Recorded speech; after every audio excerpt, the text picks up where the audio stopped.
মেয়েটির একটি ভাই ছিল। মেয়েটি আর মেয়েটির বাবা মা সমাজে একটা ভালো জায়গায় তারা ছিল। হয় কেউ নির্দোষ হয়ে যায়, নয় কেউ মারা যায়। থকা থকা রক্ত পুরো বারান্দা জুড়ে। নমস্কার, আমি শম্পা। আপনাদের সকলকে স্বাগত স্যামসাং লাইফস্টাইলে। আমি বলেছিলাম প্রত্যেক শনিবার আপনাদের কাছে আমি একটি ভৌতিক এবং রহস্যজনক ঘটনা উপস্থাপন করব। আজ শনিবার এবং আপনারা শুনতে চলেছেন আমার দ্বারা উপস্থাপিত একটি ভৌতিক এবং রহস্যজনক ঘটনা। আপনাদের কাছে যদি এইরকম কোনো ঘটনা থেকে থাকে এবং সেটা যদি আমাকে জানাতে ইচ্ছুক হন, তাহলে আমাকে স্ক্রিনে দেওয়া নাম্বারে হোয়াটসঅ্যাপ করবেন বা রেকর্ডিং করে আমাকে হোয়াটসঅ্যাপ মেসেজ করতে পারেন।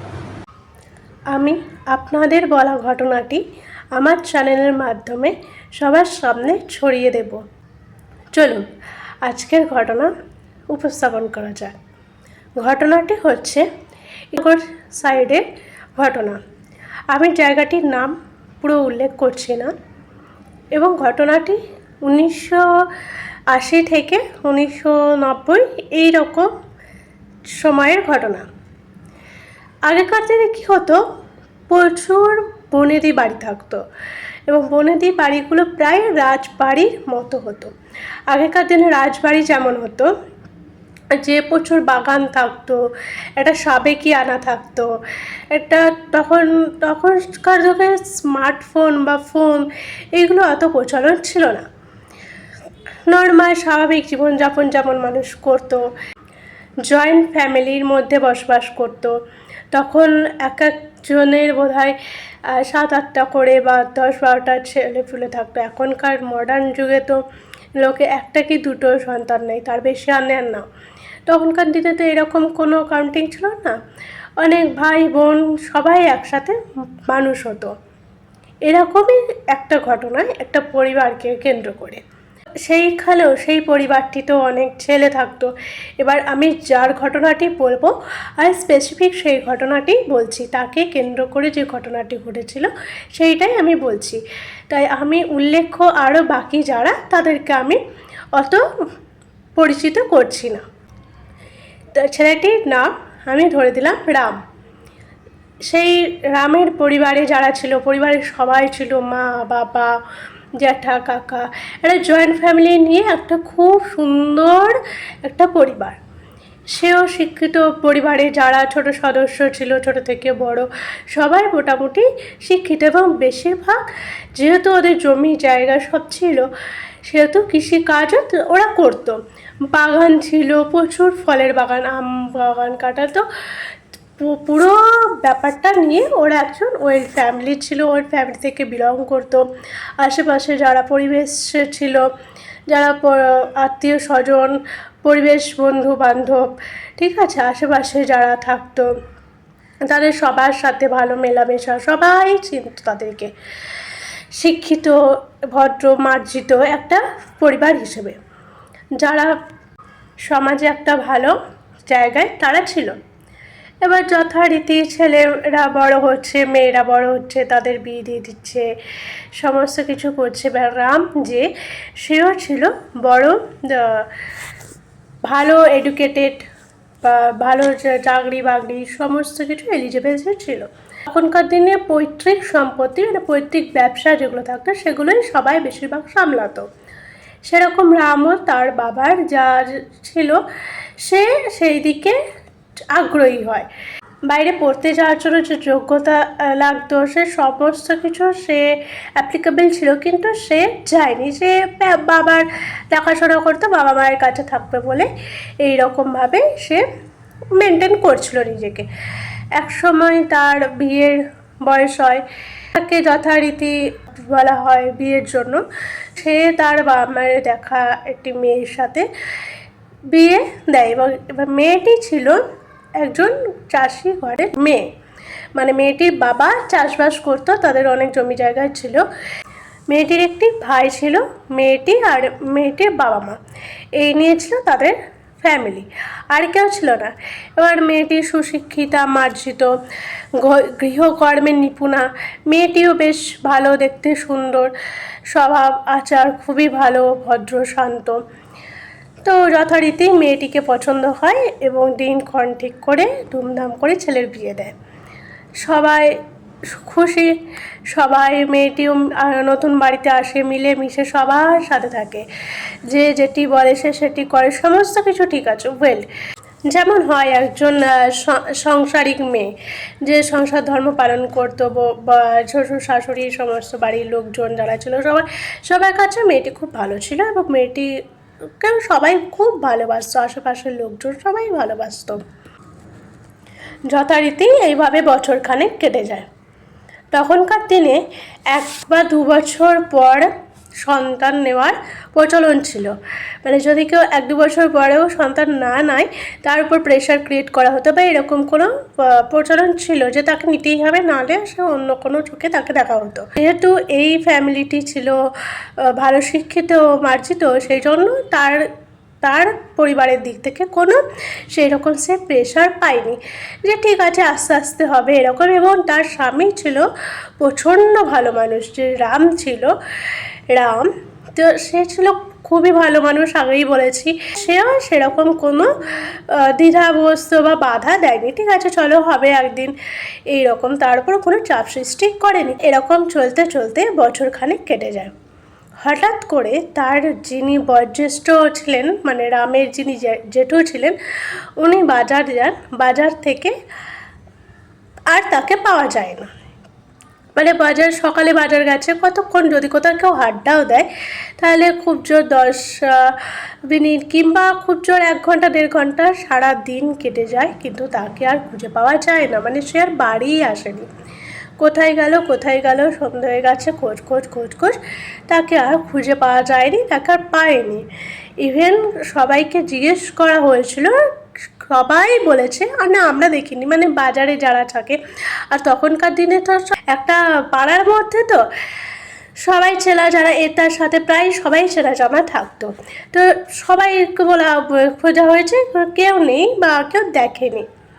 তো তখন থানায় গিয়ে একটা রিপোর্ট করা হয়, ওই যা নিয়মাবলী থাকে, তো তখন সেগুলো করা হয়। আর তখনকার দিনে না থানা বা পুলিশ অতটা মানে দেখলে না মানুষজন কেমন একটা করতো, কি না হয়েছে। এখনও যা হয় যে বাড়িতে বা পাড়াতে থানা আসলে একটা কৌতুক থাকে বা কি, থানায় সমস্ত বলা হয়, কিন্তু তারাও কোনো গা দেখায়নি এবং তাকে খুঁজে পাওয়া যায়নি। যেহেতু কোনো ক্লু নেই, কোনো কিছু পাওয়া যাচ্ছে না, সেই জন্য সেটা আস্তে আস্তে সেটা ধামাচাপা পড়ে যায়। সবাই ভাবলো তাহলে নিরুদ্দেশ হয়ে গেছে, কি আর করা যাবে।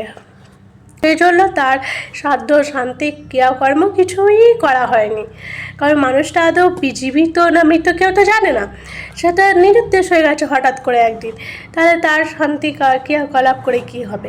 এইভাবে চলতে থাকলো। হলো 7 মাস পর আবার বাড়ির থেকে কোনো একজন ফ্যামিলি মেম্বার সে উধাও হয়ে যায়। কি হয়, সে ছিল বাড়ির একটু মানে রামের থেকে 2-3 বছরের বড় একজন। সে গেছিল খেলতে, পাড়ায় সব থাকে না, সে গেছিল বাচ্চাদের সাথে খেলতে, মেলামেশা করতে। সে হঠাৎ সন্ধে হয়ে যায়, রাত পেরিয়ে যায়, আর বাড়ি আসে না।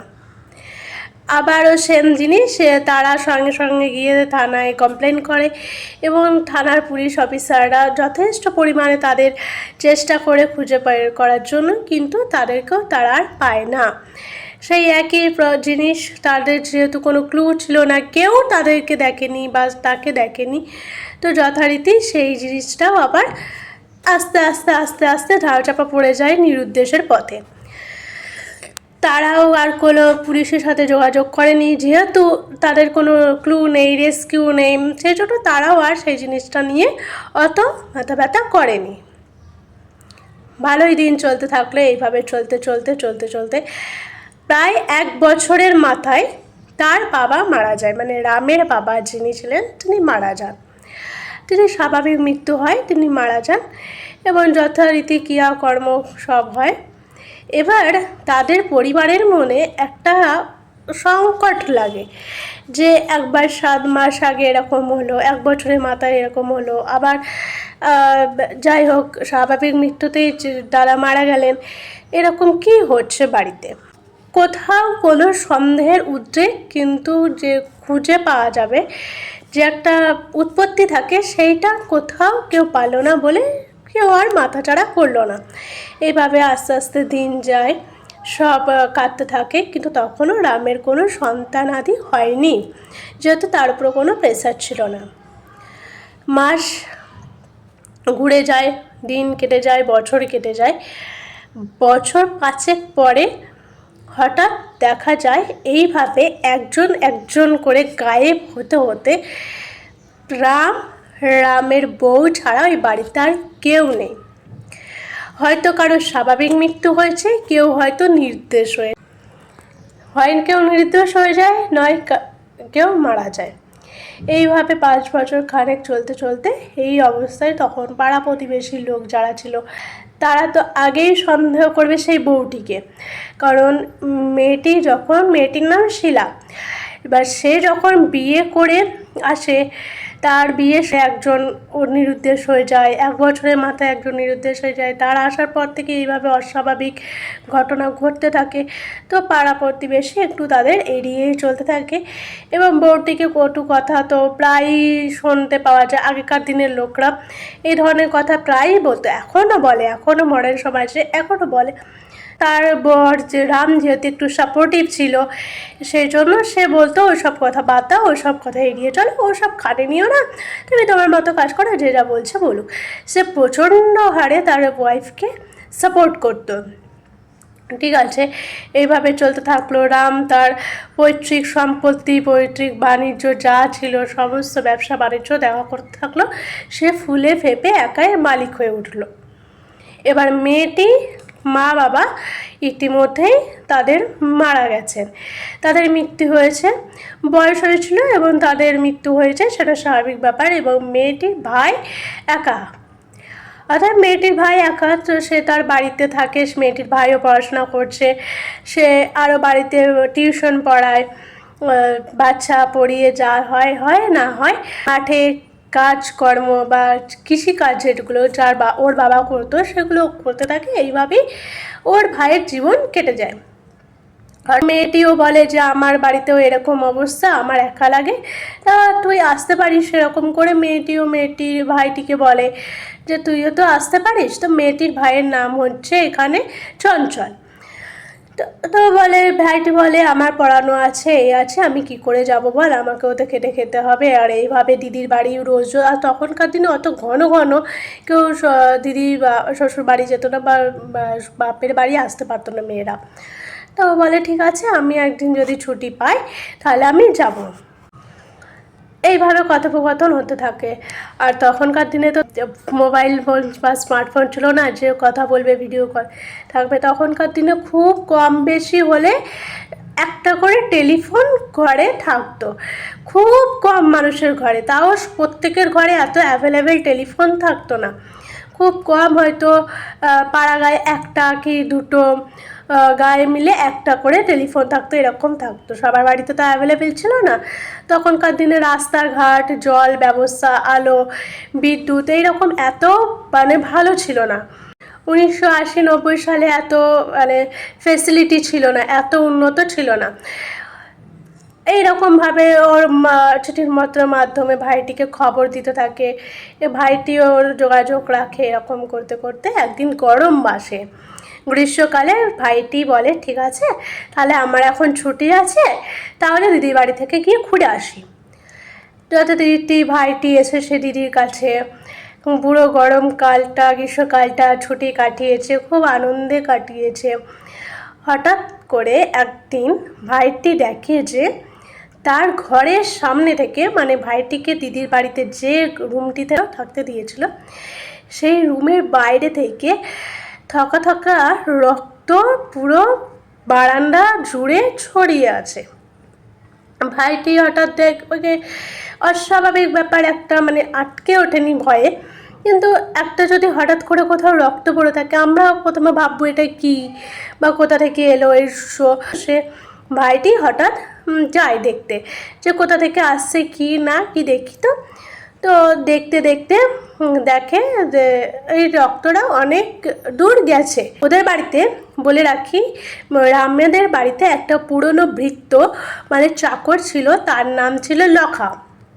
সে বহু বছর ধরে কাজ করছে, ঠিক আছে, প্রচুর পুরনো একটা ভৃত্য। সে প্রথম থেকে তাদের বাড়ির সাথে যুক্ত, বাবা ঠাকুরদার আমল থেকে তাদের বাড়িতে যুক্ত। সে বলছে কি লখা কি এগুলো পরিষ্কার করে না, এগুলো কি হচ্ছে দিদি দেখে না বা জামাইবাবু কিছু বলে না বলে ওরা তো বার বাড়ছে, ও পরিষ্কারও করে না কিছুই না, জামাইবাবুকে ভালো মানুষ পেয়েছে তাই যা খুশি তাই করে বেড়াচ্ছে। সে ডাকতে থাকে লখাদা করে ডাকতে থাকে, লখাদা করে ডাকতে থাকে। তো ওর দিদি আসে, ওর দিদি এসে বলে কি হয়েছে।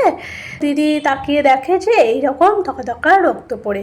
ওর ভাইটা বলে যে তুই লখাদাকে কিছু বলতে পারিস না, ও কাজে ফাঁকি দেয়, এরা সেই করে, ওদেরকে ভালো মানুষ পেয়েছে তাই ও এরকম করছে, ছাড় দেখি এটা কোথা থেকে আসছে। ওর দিদি তখন এই কথাটা বলে। ওই রক্তটা উৎস খুঁজতে গিয়ে ওরা সোজা গিয়ে দেখতে পায় ওদের যে বাগানে আম গাছের বাগানটি ছিল, সো একটি আম গাছের গোড়ায় স্পেসিফিকলি ওই জায়গাটাতেই ওটা বন্ধ হয়ে যায়, মানে ওইটার আর কোনো উৎস নেই। ওইটা যে কোথা থেকে এলো, ঘর থেকে এলো কি রান্নাঘর থেকে এলো, কোনো উৎস নেই। ওই যে ঘর থেকে বাইরের ঘরটি থেকে স্টার্ট হয়েছিল ওইটা গিয়ে চাপ হয়ে গিয়ে পড়ে একটি স্পেসিফিক আম গাছের নিচে। তারপর থেকে আর ওইটার কোনো উৎস নেই, যে ডান দিকে গেছে কি বাঁ দিকে গেছে সেরকম কোনো চিহ্নই আর নেই। যদি কোনো পাখিও গাছের উপর মারা যায় তাহলে উপরে থাকবে, উপরে কোনো চিহ্ন নেই। বা যদি কোনো কুকুর বিড়ালও মারপিট করে তাহলে তারও তো একটা চিহ্ন থাকবে, বা কুকুর বিড়াল কাটবে, কিচ্ছু নেই। বাড়িতে মাছ নেই, মাছ আনা হয়নি, মাংস আনা হয়নি, তাহলে রক্তর উৎসটা কোথায়? কেউ খুঁজে পেল না। বলো ছাড়ো, ঠিক আছে হতেই পারে, কোনো উৎস যেহেতু খুঁজে পেল না তো ঠিক আছে ছাড়ো। লখাদা তারপর আসলো, এসে ওকে বলা হলো, ও পরিষ্কার করে দিল। ও আর কেউ আর অত মাথা ঘামায়নি, আর এই বিষয়টা নিয়ে ওর রামকেও জানানো হয়নি। হয়ে গেল সেই দিনের ঘটনা। তো অত কেউ মাথা ব্যথা করেনি, আর তখনকার দিনে অত টুকটাক বা ব্ল্যাক ম্যাজিক এইসবও ছিল না, তো অত কেউ মাথা ঘামায়নি। পাড়াগাঁয়ের ব্যাপার হতে পারে, অনেক বড় বাড়ি গিয়ে কোন দিক দিয়ে আসে না আসে, ঠিক আছে চল, তো কেউ গায়ে মাখেনি। এরপর একদিন হঠাৎ করে ছেলেটি দেখে গিয়ে ওই ঘর থেকে দেখতে পাচ্ছে যে ওই স্পেসিফিক আম গাছটিতে থেকে কেউ একজন গলা দিয়ে ঝুলছে। কে কি না কেউ কোনো তার কিছু বোঝা যাচ্ছে না, শুধু ওইটা দেখতে পাচ্ছে। সেটাই ছেলে না মেয়ে কি না কিছু দেখতে পাচ্ছে না, ঘুমের ঘোরে ওর শুধু সেটা। ও বললো ঠিক আছে চলো, আমি কোনো স্বপ্ন দেখেছি। ও উঠে পড়ে ধর্মড়িয়ে, দিয়ে জল ফল খায়, দিয়ে আবার নর্মাল স্বাভাবিক হয়ে ঘুরতে থাকে, এদিক ওদিক ঘরে ধরতে থাকে। আবার কিছুদিন কেটে যায় ভালোভাবে, এইভাবে চলতেই থাকে। হঠাৎ করে ওর দিদিটা একদিন দেখছে রান্নাঘরে কেউ একজন বসে আছে, কাপড় পরে এক মুখ ঘোমটা দিয়ে। আমারই গায়ে কাটা দিচ্ছে ওই কথাটা বলতে গিয়ে। তো রান্নাঘরে কেউ একজন বসে আছে, সে দিদিটা ভাবছে এটা কে এলো হঠাৎ করে। এবার আচমকা যেতেও পারছে না, আমরা চেনা জানা হলে কি ও মা কী করছো বা ও দিদি কী করছে এরম করে, কিন্তু ও তো জানেই না এই বাড়িতে কে এসছে, আর এই বাড়িতে কেউ আসেও নি কিছুই না। ও তখন একটু ভয় পেয়ে যায়, থতমত খেয়ে যায়। ও তখন ডাকতে থাকে, লখাদা করে ডাকতে থাকে, এবং ওর ভাইটাও আসে এবং ও আসে। যেই এসেছে ও ঘুরেছে, লখাদা এসছে, বলছে হ্যাঁ বৌদিমণি বলুন। তখন ও ঘুরেছে আর অভাবটা নেই, মানে যে বসেছিল এরম করে ঘুরেছে। এবার সে দেখতে যাবে, দেখো ওখানে কে বসে আছে, এই বলতে যাবে আর দেখছে ওখানে কেউ নেই, পুরো রান্নাঘর ফাঁকা, কেউই নেই। তখন আর কি বলবে, আর তো কিছু বলার নেই। তখন বলছে এখানে কেউ একজন বসেছিল। তো সবাই অবাক যে কে বসে থাকবে, আর বাড়িতে তো কেউ নেই যে আসবে। ঠিক আছে আর কি বললো, মনের ভুল বলে সে ছেড়ে দিল। এবার বেশি বাড়াবাড়ি করলে তো ওকে এবার পাগল বলবে, তো বললো ঠিক আছে, বা কিছু না বলে ছেড়ে দিল। ওর ভাইটা ওকে বলে যে জানিস দিদি, আমি এইরকম না একজনকে দেখেছি বাগানে এই অবস্থাতে। তখন দিদিটা বলে হয়তো মনের ভুল, আমি এখন যেটা দেখলাম হয়তো তোর সাথেও সেইটা ঘটেছে, যে মনের ভুল হতে পারে। ঠিক আছে, ওরা দিদি আর ভাইয়ের কথা বলছে, এখানে ওদের জামাইবাবুকে ইনভলভও করেনি, কিছুই না। এরপর ও জামাইবাবু দুদিনের জন্য বাইরে যায় কোনো ব্যবসার কাজে, তো বাইরে যায়। এবার ওই পুরো বাড়িটা জুড়ে দিদিটা, ভাইটা আর ওই চাকর মানে যে নিভৃত রাখা আছে। এবার ও কাজকর্ম করে, ওখানেই থাকে। আর একটা কথা বলে রাখি, লখা কিন্তু ওর নিজের বাড়ি অনেক দূরে গায়ে। তো লখা ওই বাড়িতেই, ওই রাজবাড়িতেই থাকতো। ও ওখানেই খেতে থাকতো, ওখানেই 5 মাস কাটতো, ওখানেই সব করতো। হয়তো 6 মাসে বা 3 মাসে একবার বাড়ি যেত, ওই মাইনে পেত, তখনই বাড়ি যেত এবং চলে আসতো। লখার বাড়িতে কেউ নেই ওর মা ছাড়া। এরকমভাবে চলতে থাকে। 2 দিন পর জামাইবাবুটা রাম আসে, বাড়ি আসে। তো রামকে ও তখন যে ওয়াইফ শিলা, ও তখন বলে সব ঘটনা, যে এরকম এরকম ব্যাপার হচ্ছে। তো রাম বলে ওসব কিছু না, ওসব মনের ভুল। তা বাড়িতে তোমরা ভাই বোনে গিয়ে একটা পুজো দিয়ে এসো মন্দিরে, তাহলেই হয়তো মনের ভুল কেটে যাবে, হয়তো কিছু হয়েছে তো হয়ে যাবে। তখনকার দিনে বাতাস লাগতে মানুষ ওই মন্দিরে গেছে, পুজো দিয়ে আসছে, সব নর্মাল স্বাভাবিক, সব কিছু ঠিক আছে। হঠাৎ একদিন গরমকাল শেষ, তো এবার ভাইটা বাড়ি যাবে, যে অনেক দিন হলো বাড়িঘর পড়ে আছে। তা দিদি তুই একদিন যাস ওখানে, 2 দিন থেকে এই বাড়িতে কতদিন আর একা একা থাকবি, কেউ তো নেই কথা বলার জন্য, আর যে ভিট্টু আছে বা স্বামী আছে, তো ওদের সাথে কতই বা কথা বলবে একটা মেয়ে। তো যাস, বাড়ি থেকে ঘুরে আসিস, স্বামীও একা থাকি, তা যাবি 2 দিন ঘুরে আসবি, ভালো লাগবে তোর। তো বাড়ি যাবে, যে ভাই সে বাড়ি যাবে চঞ্চল। দিদি বলছে আর কতদিন থাক না, তুই তো চলেই যাবি। বলছে না দিদি আর থাকবো না, ওখানে পড়ানো আছে, কৃষিকাজ আছে। তো ঠিক আছে, এবার ও রওনা দেবে পরের দিন সকালে। এই রকম অবস্থায় হঠাৎ করে ভাইটির দুপুরবেলায় প্রচণ্ড পেটে ব্যথা। যেদিন রওনা দেবে সকালে, তার আগের দিন দুপুরবেলায় ওর প্রচণ্ড পেটে ব্যথা, বিছানা ছাড়া উঠতে পারছে না, হঠাৎ করেই ওর পেটে ব্যথা। তো সঙ্গে সঙ্গে জামাইবাবু বললো, যা লখাদা তুমি ডাক্তার দেখে আনো তাড়াতাড়ি করে। ও তো লখা গেছে ডাক্তার এসছে, ওষুধ দিয়েছে। তো বলছে কিছু না, ওষুধটা খাও, ঘুমাও, রেস্ট নাও, ঠিক হয়ে যাবে, অত চিন্তার কারণ নেই। তখন জামাইবাবুটা বলছে যে তাহলে তুমি রেস্ট নাও, আমরা তাহলে সবাই যাই, তুমি একটু ঘুমাও। দিয়ে ওষুধ খেয়ে ও তখন ঘুমাচ্ছে। হঠাৎ করে দেখছে ওর দরজা মানে ঘুমে ঘোরে, মানে ও ঘুমাচ্ছে, ও কিন্তু যে অর্ধেক তন্দাছন্ন অবস্থা এরকম কিছু নয়, ও কিন্তু ঘুমাচ্ছে। স্বপ্নে দেখছে যে দরজা খোলা, পুরো ঘরটা ঘুটঘুটে অন্ধকার, দরজাটা খোলা, গায়ে আমার কাটা দিচ্ছে এরকম অবস্থা। দরজাটা খোলা, পুরো ঘরটা অন্ধকার, একটা কান্নার আওয়াজ শুনতে পাচ্ছে, মানে মিশ্র আওয়াজ। একটা ছেলে কাঁদছে, একটা মেয়ে কাঁদছে, নাকি একটা ছেলে একটা মেয়ে উভয় কাঁদছে সে আর বুঝতে পারছে না, কিন্তু একটা তীব্র ক্ষীণ আওয়াজ আসছে। এটা কোথা থেকে আসছে ওটা আর বুঝতে পারছে না, কিন্তু সে দেখবে কী করে, চারিদিকটা অন্ধকার, কিন্তু এটা দেখতে পাচ্ছে যে দরজাটা খোলা।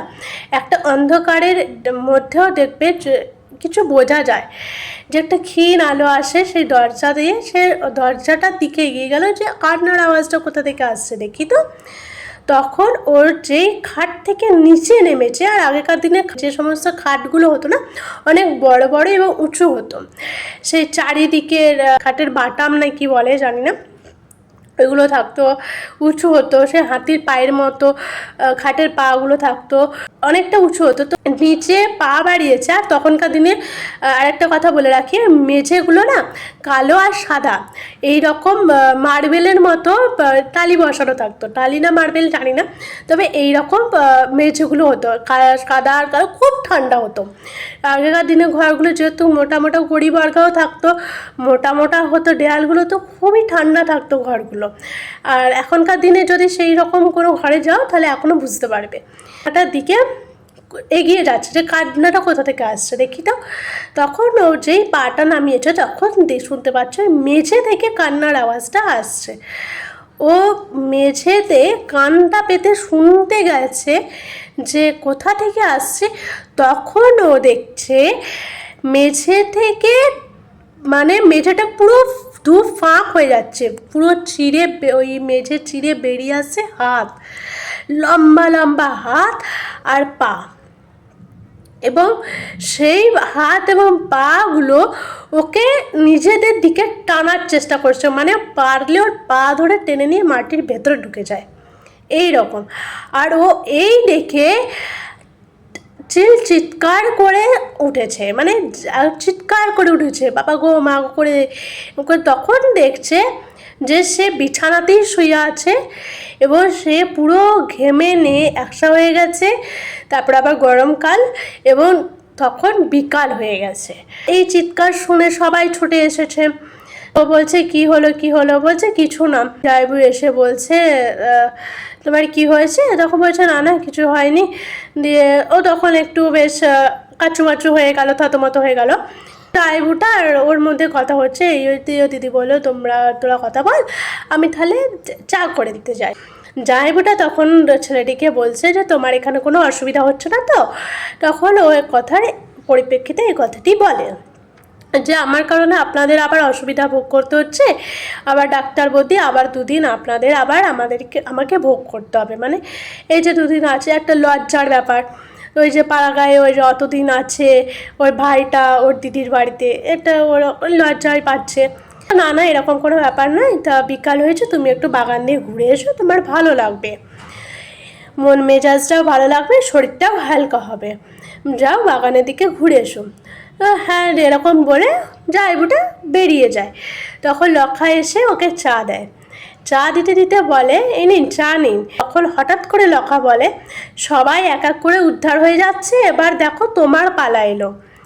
ও তখন রেগে যায় যে তোমার লক্ষাদা তুমি এই সমস্ত কথা বলবে না তো আমার সাথে, আমার একদম তোমাকে ভালো লাগে না, জায়বুকে ভালো মানুষ পেয়ে তুমি এইসব কথা বলো, তোমাকে মোটেও ভালো লাগে না, তুমি আমার সাথে এরকম ব্যবহার করবে না। ও তখন এইটা বলে এবং ও তখন আবার জায়বুকে ডাকে। তো জায়বু এই যেরকম চিল্লামিল্লি শুনে আসে, জায়বুটাকে বলে কি হয়েছে, কিছু বলে না।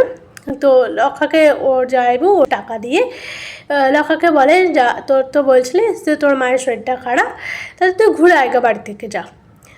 ওকে ছুটি দিয়ে দেয়, ও যথারীতি বাড়ি চলে যায়। তো সেই দিনই রওনা হয়ে যায় ওর বাড়ির উদ্দেশ্য, ওর বাড়ির গ্রামের বাড়ির উদ্দেশ্য বা রওনা দেয়।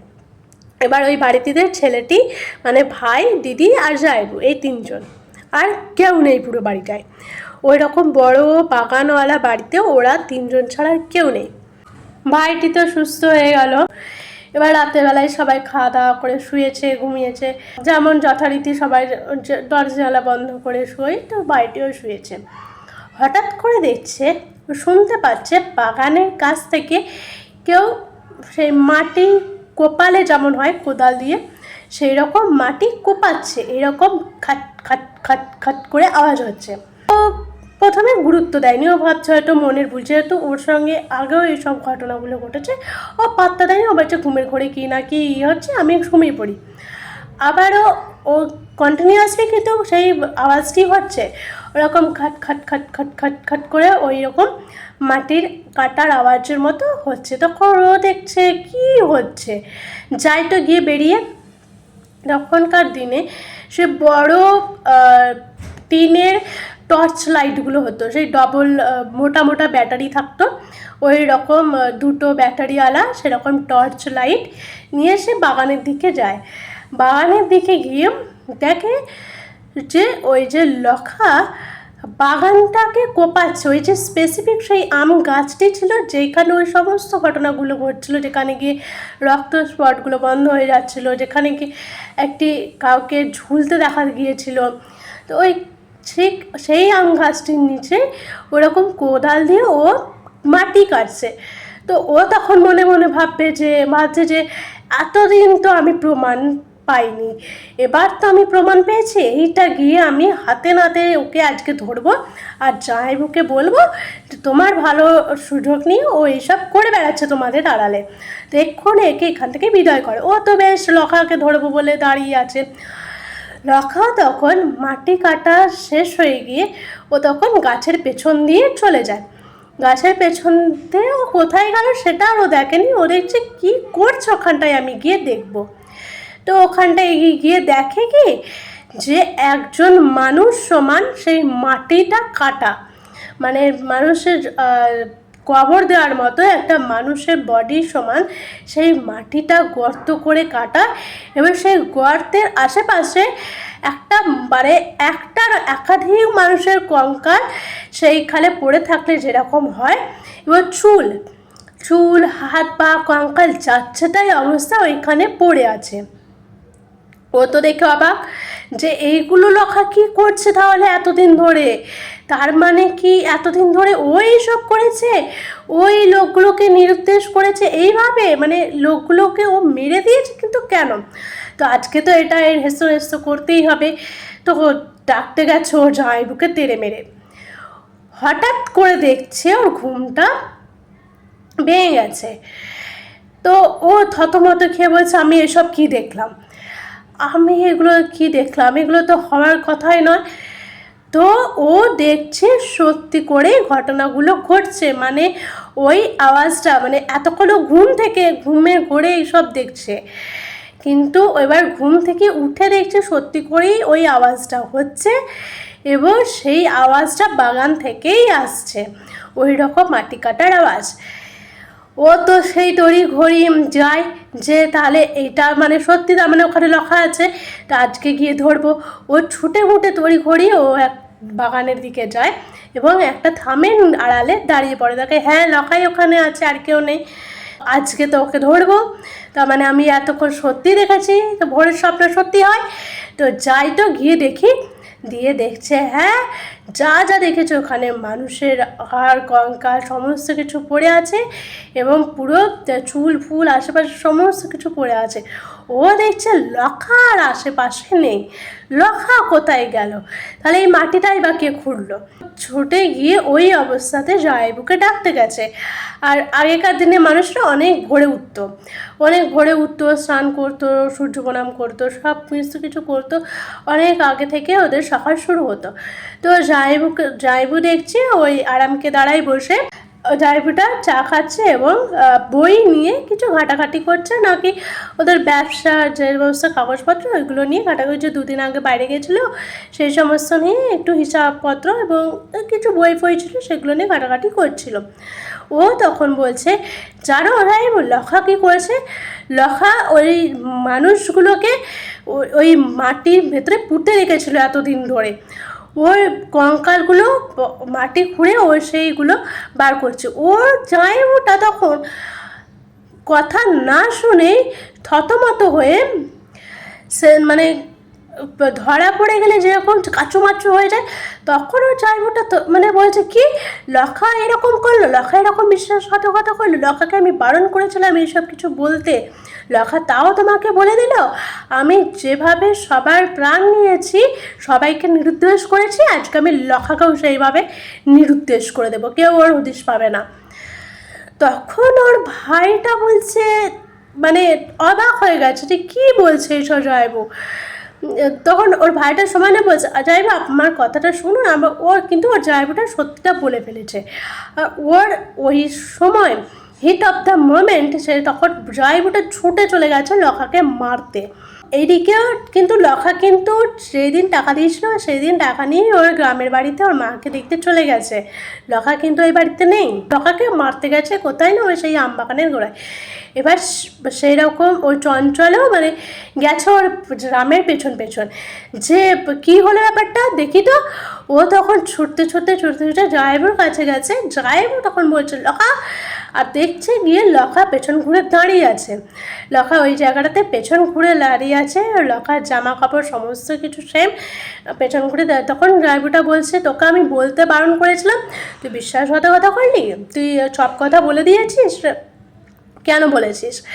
তোকেও আমি যেভাবে সবাইকে মেরেছি তোকেও আমি ঠিক সেইভাবে কুপিয়ে মেরে ফেলবো, এখানে পুঁতে রেখে দেবো, কেউ তোর হদিশ পাবে না।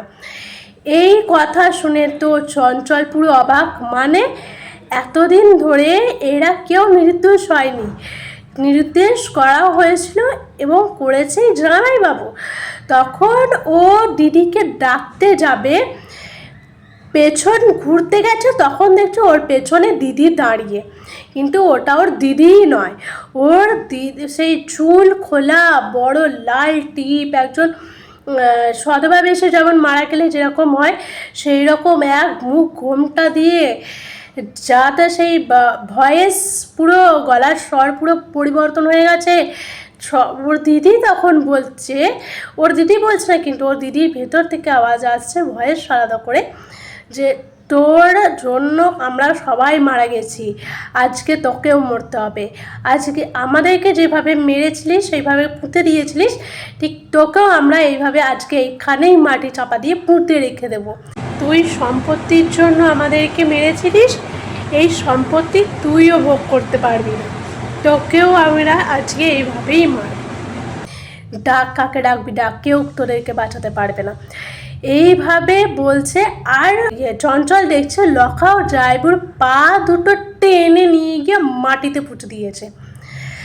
চোখের নিমেষে ঘটনাটা ঘটে গেল, ও তো কিছু বুঝতে পারলো না, পুরো সেখানেই সেন্সলেস হয়ে যায়। কিছুক্ষণ পরে ওর দিদি এসে চোখে মুখে ওর জল দেয় এবং ওর সেন্স আসে এবং ও দেখে যে ওর জামাইবু মানে সেই আম গাছটির নিচে মরে পড়ে আছে। কি হলো, লখা কোথায় গেল, ওর দিদি কি হয়েছিল কি না, ও কিচ্ছু আর তখন জানে না। এবার এই ঘটনাটা ও আর ওর দিদি ছাড়া কেউ জানলো না, কেউ কিচ্ছু বুঝতেও পারলো না। যেহেতু পাড়া প্রতিবেশী ওদেরকে খুব সাপোর্ট করতো বা ওদেরকে ভালো মানুষ করতো, সেই জন্য এবার পুলিশ কেস হবে।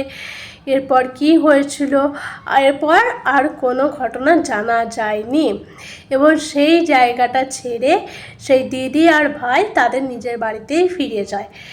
এখন ঘটনা হচ্ছে এই দিদিটা ছাড়া ভাইয়ের কোনো সম্বল নেই, ভাইটা ছাড়া দিদিটা কেউ নেই। এরপর কি হয়েছে না হয়েছে এরপর আমরা ঘটনা আর জানি না। ওইটা পুরো ডেভেলপড হয়ে গেছে, নগরের যে জায়গাটি ওখানে পুরো ডেভেলপড হয়ে গেছে, ওখানে এখন তো বহুত উন্নত হয়েছে, রাস্তাঘাট আলো সমস্ত কিছুই রয়েছে।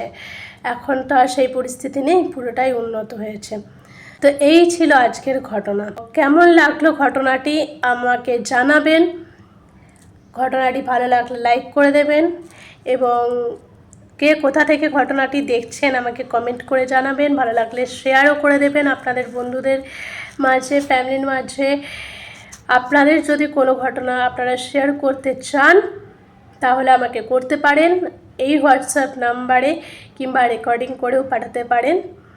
আমি আপনাদের ঘটনা আমার চ্যানেলের মাধ্যমে উপস্থাপন করব। নমস্কার, ভালো থাকবেন, সুস্থ থাকবেন, দেখা হবে অন্য আরেকটি ভৌতিক এবং রহস্যময় ঘটনাতে। এটি আমার প্রথম বলা ঘটনার ভুল ত্রুটি থাকলে মার্জনা করবেন, চেষ্টা করব পরবর্তীকালে আরও ভালো করে উপস্থাপন করার। ঘটনাটি ভালো একটা লাইক করে দেবেন, কেমন লাগলো সেটা কমেন্ট করে জানাবেন আর চ্যানেলটিকে সাবস্ক্রাইব করে রাখবেন প্রত্যেক শনিবার এই রকম ভৌতিক এবং রহস্যময় ঘটনা শোনার জন্য।